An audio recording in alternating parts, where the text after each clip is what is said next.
Good morning, everybody. Thanks for joining us for the March Title I Coordinator webinar. I'm Erin Suddeth, and I'm the branch manager of the Title I Part A Support and Improvement branch. Of course, as you're joining us, I think most everybody's already done this, but just make sure that you've got your microphone muted and your camera turned off so that everybody can focus on the presentation, especially since we're all in teams this morning. If you have any, I forgot to let David introduce himself. No, that's okay. I'm David Malonte, one of the assistant directors in the Division of School and Program Improvement. All right. So if you have any questions, we'll have time for that at the end. So you can put those in the chat or use the raise hand feature. You can also just email those to me. And we are recording the webinar, so we'll post that. It'll probably be later today or maybe early tomorrow at the latest. The recording of last month's webinar is up on our Documents and Resources webpage, and the focus last month was on time and effort. So we took a closer look at the time and effort section of the Title I handbook. We looked at requirements such as the written time and effort procedures, some examples of time and effort documentation, and the difference between working on a single cost objective versus multiple cost objectives. And I also mentioned last month that we regularly identify some compliance issues surrounding time and effort during monitoring. So be sure that you go and check out that recording if you weren't able to join us, and hopefully that will help you prepare for any future monitoring visits. So today we are going to take a deeper dive into supplement, not supplant, which can sometimes be a very confusing and maybe even intimidating topic for people. You may have also noticed that today's PowerPoint is a little bit longer than our typical webinars, but I just wanted to make sure that we looked at every angle to make sure everybody understands that topic. Right, we have a virtual statewide federal programs training provided by the Brewman Group. They're a legal firm nationally recognized for federal grants management and education, regulatory, and legislative practice. If you've been with us for the past few years, you've probably attended their trainings in the past. So this one is going to be virtual, and of course it's at no cost to districts. It is tentatively scheduled for June 17th and 18th. As always, that's going to be the same content offered both days, so you'll only need to participate in one of those. Or I guess you could participate in both if you wanted. This training is going to benefit district staff who are responsible for the oversight and administration of federal education programs. We're going to talk about compliance with legal requirements. And we do always strongly encourage that the district superintendent, the finance officer, and federal programs coordinator attend these trainings. So once we get those dates fully confirmed, we'll send out more information, including registration information. So just go ahead and kind of save those dates tentatively on your calendar. Looking at the obligation of 310L funds, trying to make sure that we're on track to have 85% or more obligated by September 30th. At this point, if you've been just spreading that equally across the first 15 months of the grant, you should be about halfway obligated for this year's funds. If you're significantly below that, make sure you've checked in with your finance officer and are looking to see if you're going to need to request a carryover waiver or not. You might need to make some adjustments to things. Also, check in with your finance officer regarding all of the various open projects right now. There are 3 at this moment. You want to make sure you're on track for all these deadlines. And the next deadline is going to be for Project 310J funds. We got an extension on those, but the award period is going to end on June 30th. So make sure that you are going to have all of those funds spent or encumbered by June 30th. If you haven't looked at our March Title I newsletter, there's a lot of great information in there, and it is on our webpage. We have an announcement about data collection and reporting. We always share those open projects and associated deadlines, but in the March issue, we had some additional information about reviewing those and keeping an eye on those. We have an article on just some of the ongoing tasks that take place throughout the year and ways that you can help your future self by taking care of things ahead of time. Our Principal's Perspective article is about using the CSIP to plan Title I funds. So make sure that you have shared that with your Title I principals, and they can also subscribe to the newsletter as well. And then we have our usual recurring articles in there. So suggested tasks for March, I think a lot of people have already done this first one. Prepare that notification for participation letter for your private and home schools that needs to be sent out. If you've already done that, that's absolutely fine. You also want to make sure that you're meeting with your Title I school principals and collecting information on how they might want to use their Title I funds to support next year's program. And use your available data to determine which schools are going to be eligible for next year. So the suggested tasks for March center around planning for next year. And as I said, I'm sure many of you have already started this process using your hold harmless percentages, your final FY25 allocation amounts. But as you begin planning for next year, don't forget that there are still responsibilities for this year. So you should still be monitoring the spend down of funds, checking in with principals regarding program implementation and effectiveness, collaborating with other district level staff, such as your finance officer, your homeless liaison, and we do have a more in-depth list of all of those ongoing tasks in the Title I handbook. All right, so on to our main topic for today, supplement, not supplant. This is in section 1118B1 of ESSA, and that section states that Title I Part A funds shall supplement the funds that would, in the absence of federal funds, be made available from state and local sources for the education of students participating in programs assisted under this part, and not to supplement such funds. So this is commonly referred to as supplement, not supplant, or you might see it abbreviated as SNS. And we know that supplement means add to, and supplant means take the place of. The purpose of supplement, not supplant, is to make sure that federal dollars have a meaningful impact on the students that the program is designed to serve. So the requirements to demonstrate compliance with supplement, not supplant do vary across the ESSA programs. When ESSA was enacted in 2015, the compliance requirements for Title I Part A changed. So these changes help to simplify the compliance process, reduce the burden on districts, prioritize effective spending, eliminated a cost-by-cost analysis, and they became more objective. So obviously, we're focusing on the Title I supplement, not supplant requirements in today's webinar, but I know that a lot of you work with multiple federal programs, so I really want to emphasize that this information is for Title I only. It does not apply to Titles 2 through 5. So let's talk about the old way that we used to demonstrate supplement, not supplant. So prior to ESSA, all of the title programs evaluated each individual cost using 3 presumptions. So we presumed that supplanting was taking place if Title I funds were being used to pay for an activity that was required by another federal program or things that were required by state or local law. We also assumed supplanting if an activity was paid for with state and local funds during the prior year, and you were trying to use Title I funds for it in the current year. And then finally, if the same services for Title I students were being paid for with Title I funds, but state and local funds were being used to support at non-Title I schools. So these presumptions no longer apply to Title I Part A. And I know that a lot of you are very familiar with these presumptions.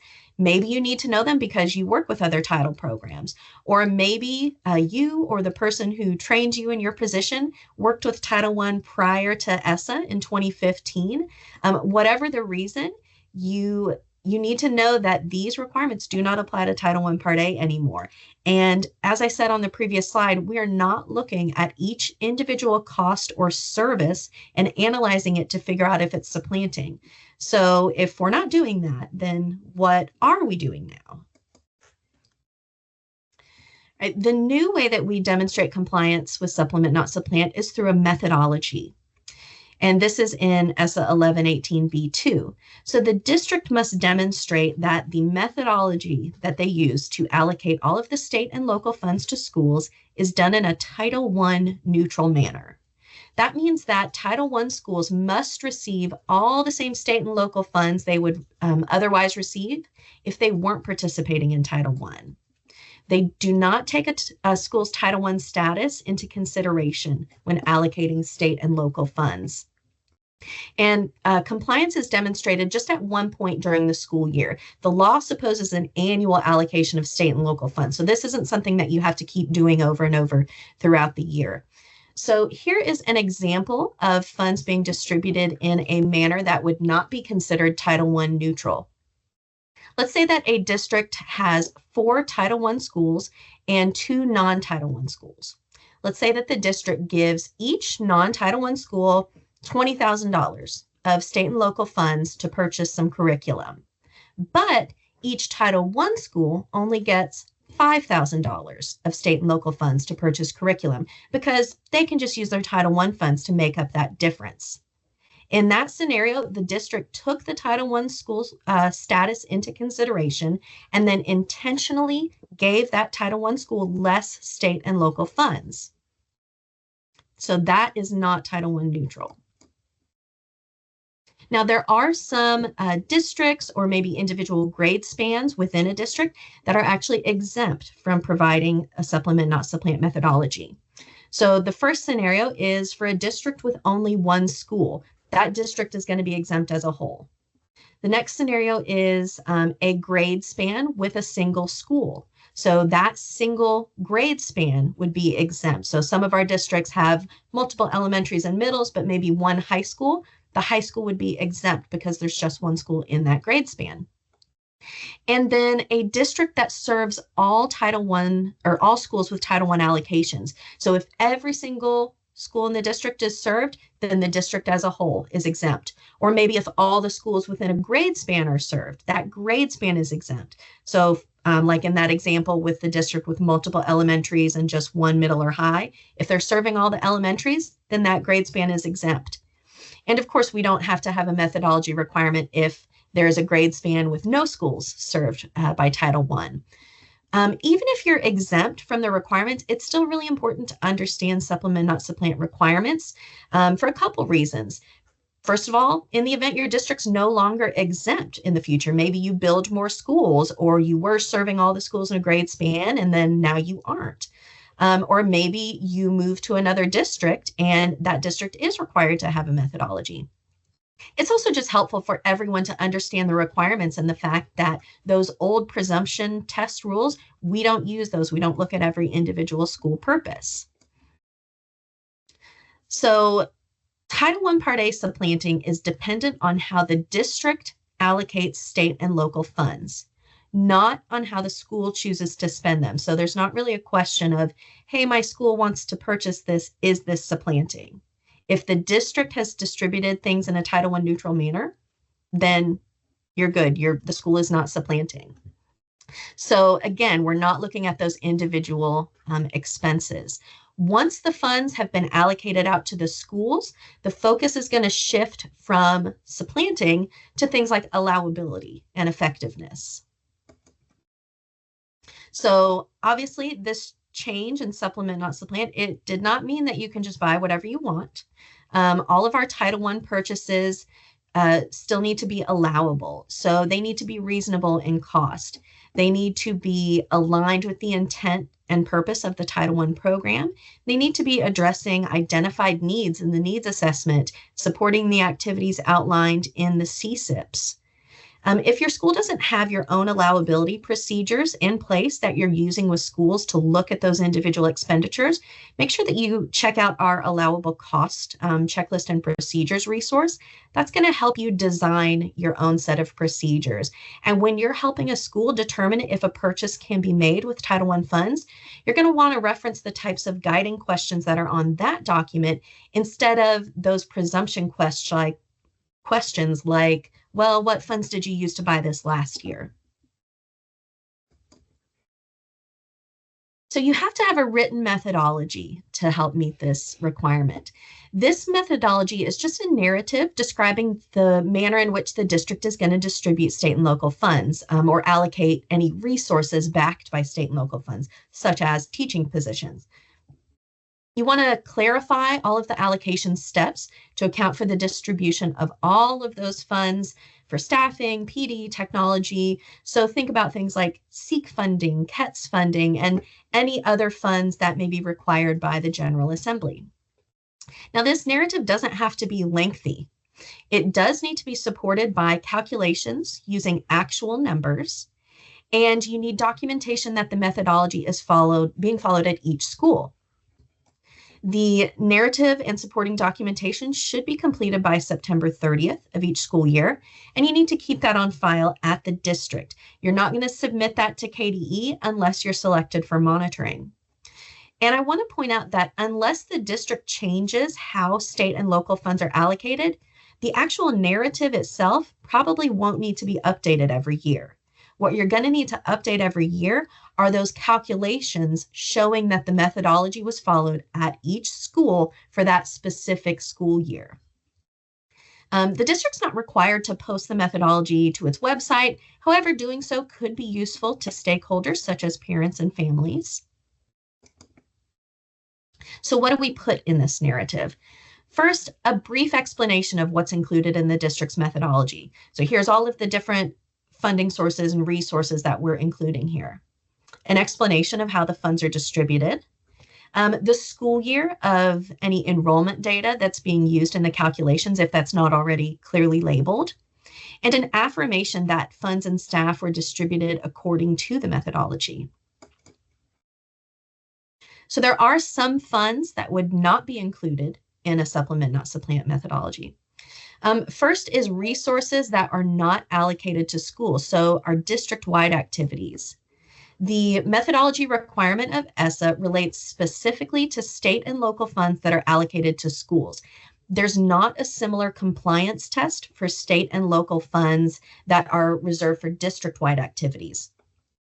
So the general supplement, not supplant requirement of Title I funds, that Title I funds be used to supplement state and local funds applies to all state and local funds, not just those that are allocated to schools. So that means that the district still needs to conduct district activities in a Title I neutral manner. So for example, let's consider a social worker at the district who works with, sorry, you can hear my dog barking in the background. My headphones are not working. So we have a social worker who works with all of the schools in the district on an as-needed basis. The state and local funds used to pay for that salary are held at the district level. It's a district-wide activity. Therefore, they're not included in the methodology. It's probably not feasible to parse out that salary across all of the schools. But the services that are provided by that social worker must occur in a Title I neutral manner. So that social worker just goes to whichever school needs them, regardless of the Title I status of that school. We also do not include federal funds under other programs. So our other title programs, IDEA, et cetera, those are not going to be included here. We also don't include, and I think somebody needs to check and make sure that their microphone's muted. Thanks. We also don't include non-federal funds that are not allocated to schools by the district. So private contributions that a school might receive, maybe fundraising or some sort of parent fees, those aren't going to be included because the district is not the one that's allocating those out to the schools. And then finally, supplemental state and local funds for programs that meet the intent and purpose of Title I. So these may be funds that are appropriated for a specific purpose over and above what the district needs to provide free public elementary and secondary education. So maybe funds to provide preschool programs that are not required by state law, or full day kindergarten not required by state law. These funds may be earmarked for a specific purpose and would not be included in the methodology because they likely do not go to all schools, but rather a subset of schools with the specific needs the funds are designed to address.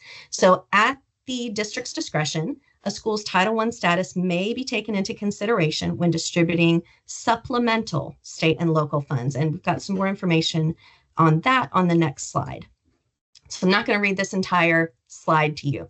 As I just mentioned regarding these supplemental state and local funds, they must be used for programs that meet the intent and purpose in Title I.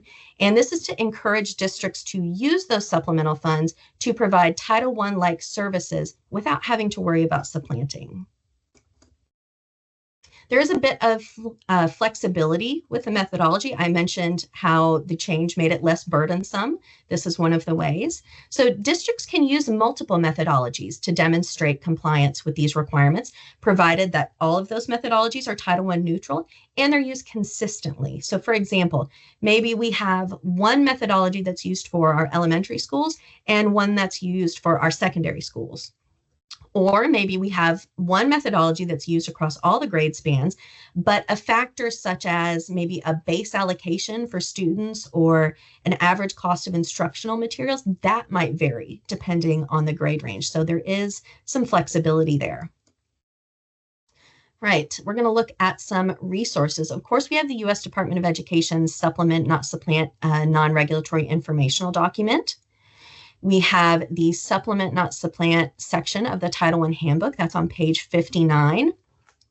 And then we have two new Supplement Not Supplant resources from KDE that I'm going to be posting to our webpage along with this webinar and PowerPoint. So up first is the Title I SNS information document. Everything that I've shared in today's webinar is in that document. And so once these are posted, I'll send out a follow-up email to everybody just letting you know that these are available. We've also created an example methodology as a reference. We get that question a lot. This is not a required template that you have to use. It's just to give you a general idea of what this might look like. So we're going to take a quick look at that example just so I can give you a little bit of an overview. And then we are going to do a little Q&A knowledge check. So let me stop sharing the PowerPoint and I will pull that up. Okay. Here we go. All right, so it's not a very long document. And this first page, this is just KDE explaining the purpose of this document. This wouldn't actually be included in a methodology. And this is just a lot of the information that I've just been sharing with you today. So page 2, this is where we get into the actual example. And you'll notice here, this is an example, and then there are some italicized notes. These are just points of clarification from KDE. So you would, if you're kind of mirroring this, you would take those notes out. So up first, we've got just an explanation for the district of what this methodology is. Talking about distributing funds in a Title I neutral manner. Then we have a little table with the Title I status of all of the schools in my imaginary district here, which ones are Title I, which ones aren't, and then yes or no, is a methodology required for that grade level. So for my imaginary district, yes, a methodology is required because there is more than one school at each level, and there's a mixture of Title I and non-Title I schools at each level. So then I get into my different funding sources and the information on how I distribute those funds at the district level. Then I have my staffing allocation information. So that's probably going to look pretty familiar from your SBDM staffing allocation information. And then I've got some base funding amounts for those staff positions in this district. I've also clarified that it doesn't include pay for extended days, and just some made up salaries here. I've also got references for any instructional supply money, maybe other funding sources. And these are just completely made up numbers. You know, they get this amount per teacher for professional learning or classroom libraries. And then, as I mentioned a minute ago, maybe there's like a base funding amount for the different grade levels, and it does vary. If there's any ESS funds, you're going to want to include that. And then I also just reference any other funds you might have, like KETS funding, explain how that is distributed. And then I have just a list of the supporting documentation that this district says it's going to save to support the fact that it's implemented this methodology as it said. So they're going to save some Infinite Campus enrollment reports. the adjusted average daily attendance data, SBDM staffing worksheets, any corresponding documentation with calculations, and the enterprise ERP or Munis budget reports showing that we did allocate all of these funds to each school. So then on the next page, this is kind of just an example worksheet that this district would need to make for each school, have the school's name here, fill in the number of students, that information that they got from Infinite Campus. Here's all of the positions that are going to be allocated to that school and the subsequent allocation amount. Here's where they can put in that average daily attendance data, some calculation information at the bottom. Here's the total state and local fund allocation for this school. So that is just a little one-page document that they would have for each school. So that is the example document. Get back to our PowerPoint.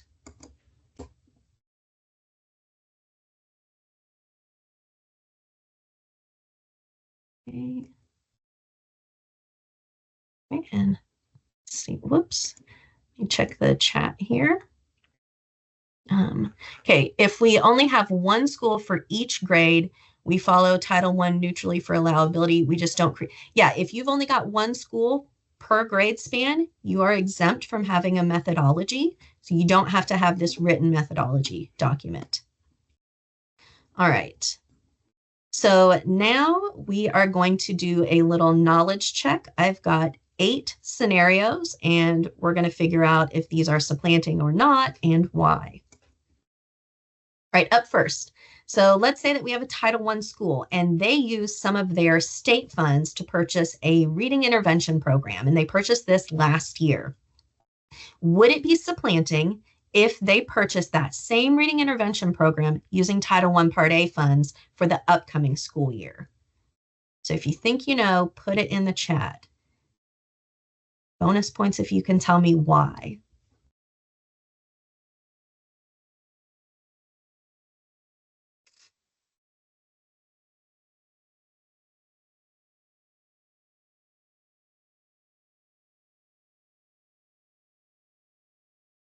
All right, it looks like everybody is afraid to answer. You guys had a 50-50 chance. You could have gotten it. Okay, this example is not supplanting. Yeah, and okay, Ellen stepped up. She says, yes, they could use funds for that. So yeah, not supplanting. Remember, we're not worried about supplanting at the school level for those individual costs, because supplanting is not about that for Title I. It's about how the district has distributed all of those state and local funds. So if this district had already distributed those in a Title I neutral manner, then that school could make this purchase provided it is allowable for Title I. It meets all of those reasonable, allocable, necessary requirements. And of course, a reading intervention program, as long as that's an identified need, that one's going to be allowable. All right, question number 2. Let's say we have a non-Title I school and they purchase some math manipulatives. They're using state and local funds, obviously. Could a Title I school purchase those exact same math manipulatives with their Title I funds, or would that be supplanting?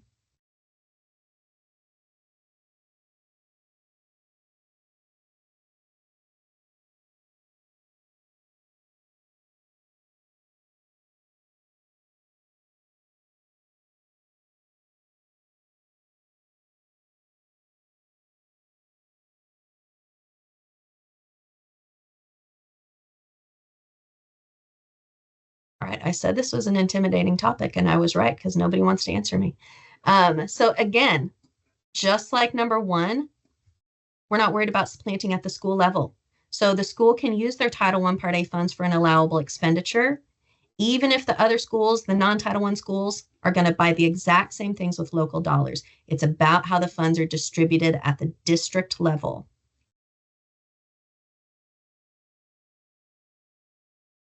All right, thanks, Mindy. Yeah, she chimed in and she got it right. Okay. All right, number 3. Let's say we have a district that serves all 5 elementary schools with Title I Part A funds. It doesn't serve its 2 middle schools or its 1 high school. does that district need to develop a written supplement, not supplant methodology? Hopefully this one's a little bit easier. All right, there we go. People are saying no, that's right. So they would not need to develop a methodology. We don't need one for the elementary grade span because all of the schools are served by Title I. We don't need one at the middle school grade span because even though there's multiple schools, neither one of them is served with Title I. We don't need one at the high school level because there's just the one school. It's also not served with Title I. So what would have to change in that scenario for this district to have to create a supplement, not supplant methodology? This is a surprise bonus question.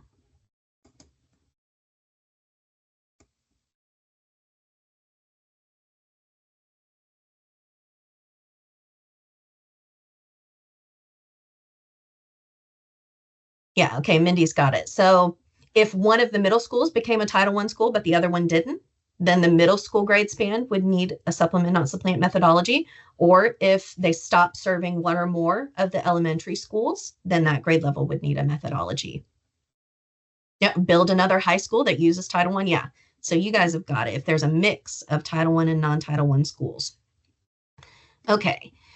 Number 4, a district typically allocates $70,000 in state funds for one instructional coach at an elementary school, but it doesn't allocate funds to Title I schools because they can just use their Title I funds to pay for the instructional coach.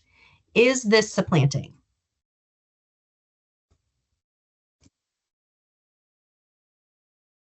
All right, good job. Everybody's saying yes. So you're right. In this scenario, state and local dollars are not being distributed in a Title I neutral manner. The district is allocating less state and local funds to the Title I schools because they receive Title I funds. That is a perfect example of supplanting. All right, we're halfway there. Number 5.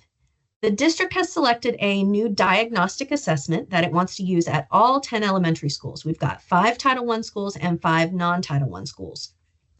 The district retains a portion of state and local funds at the district level to cover the expense at non-Title I schools.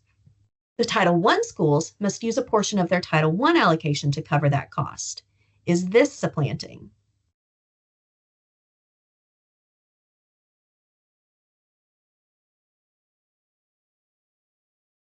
All right, good job. Everybody's saying yes. Yes, this is supplanting because Title I funds are being provided on the basis of Title I status. So in this example, Title I schools are having to use their Title I funds to pay for a service that district level state and local funds are provided to the non-Title I schools. Also note that even if supplanting were not a concern, the district would still have to make sure that this diagnostic assessment is an allowable purchase and meets the intent and purpose of Title I Part A. Okay, number 6. The district allocates supplemental state and local funding in non-Title I schools to support after-school tutoring for students who are scoring below proficient on the state's math assessment. The district uses Title I funds to support tutoring for students scoring below proficient on the state's math assessments in its Title I schools. Is this supplanting? I will warn you, this one might be tricky.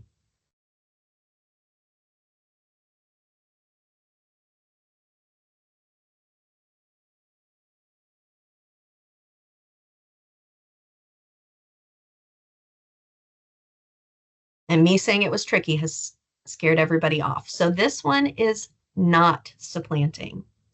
So some of the key things to look at here, right off the bat, these are supplemental state and local funds. All right, we're getting some more answers in the chat. So remember earlier I talked about the funds necessary to operate the free public education. These are supplemental state and local funds. This is also supporting a program that meets the intent and purpose of Title I Part A. So even though the district uses the Title I status of the schools to determine which schools receive funding, the funding and the services are fully supplemental. and it benefits students who, by virtue of being not proficient in math, are failing to meet the state's math standards. So therefore, the state and local funds supporting tutoring qualify for the exclusion because the program is supplemental, the funds are supplemental, and the program meets the intent and purposes of Title 1A. So that one might have been pretty tricky, and that's, I think, kind of a rare circumstance. Now, what would make this supplanting? I could take out one word from the very first sentence, and this would be supplanting. If I take out that word supplemental state and local funds. All right, last two questions. We have a non-Title I school who is using funds from private contributions and fundraising to purchase new science lab equipment. Then we have a Title I school who's purchasing that same science lab equipment using their Title I funds. Is this supplanting?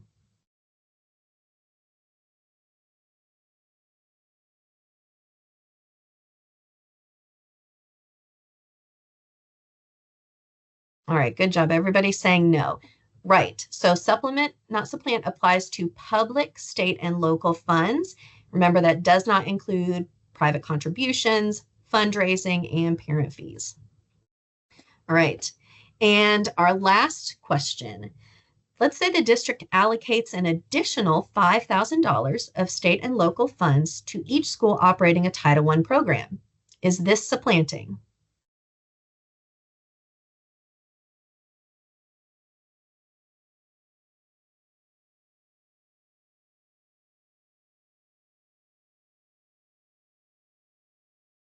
All right, good. Everybody's saying no. Right. This is not supplanting.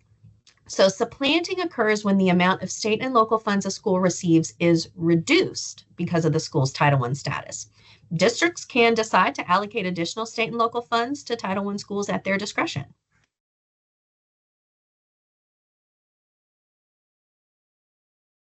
Aaron, there's one question that came up in the chat. Can you give an example of a supplemental fund that might be used?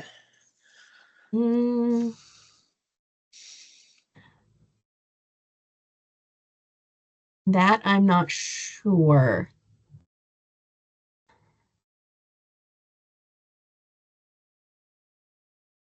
Yeah, that's not very helpful, but I can't think of a supplemental funding source. Can you, David? What example or what question does that go back to, Aaron? So I'm thinking number 6, the tricky one, where it's that supplemental state and local funding.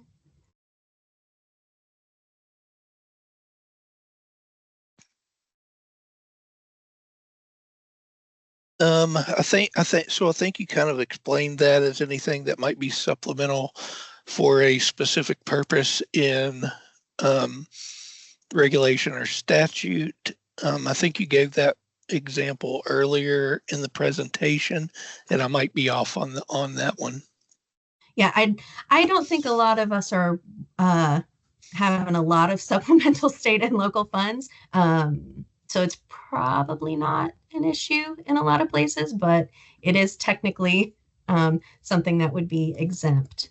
So yeah, funds beyond what you need to provide that free public education. Okay, right. First question, if a district has one middle school and one high school, neither is Title I, but an alternative school that serves middle and high school students, a Title I methodology is required. And that one is yes. And is ESS considered like supplemental? No, because you get funds for ESS. So that does need to be included, and that's in that's one of the funding sources that's listed in that example methodology. All right, and let me check email, see if we have gotten any questions there. Okay, I don't see any. All right. So of course, if you think of any questions later, you can send those to me or your Title I consultant. Is the sample methodology available on the website currently? Not yet. I'm going to post it when I post the webinar recording and the PowerPoint, and then I'll email everybody and let them know that they're posted. Right. Our next webinar is going to be Thursday, April 24th. And we also have the link to our monthly webinar feedback survey. So you can tell us what's helpful and what you'd like to see more of through our anonymous survey there. It's also linked in the email I sent you and in the newsletter each month. I did see a piece of feedback after last month's webinar suggesting having different districts share some parent and family engagement ideas. So that's something that I can definitely work on. And I know that we've seen some pretty cool ideas during monitoring this year. So we may be able to talk some people into sharing some of that with everybody. Erin, I've got one more thing to add. Okay. I just put in the chat a link to a waiver document this morning. We applied to the U.S. Department of Education for a waiver that would affect 2 pots of Title I Part A funding for school year 23-24 funds, which would close September 30th this year. The waiver would extend those, or would extend the period of availability for those to September 2026.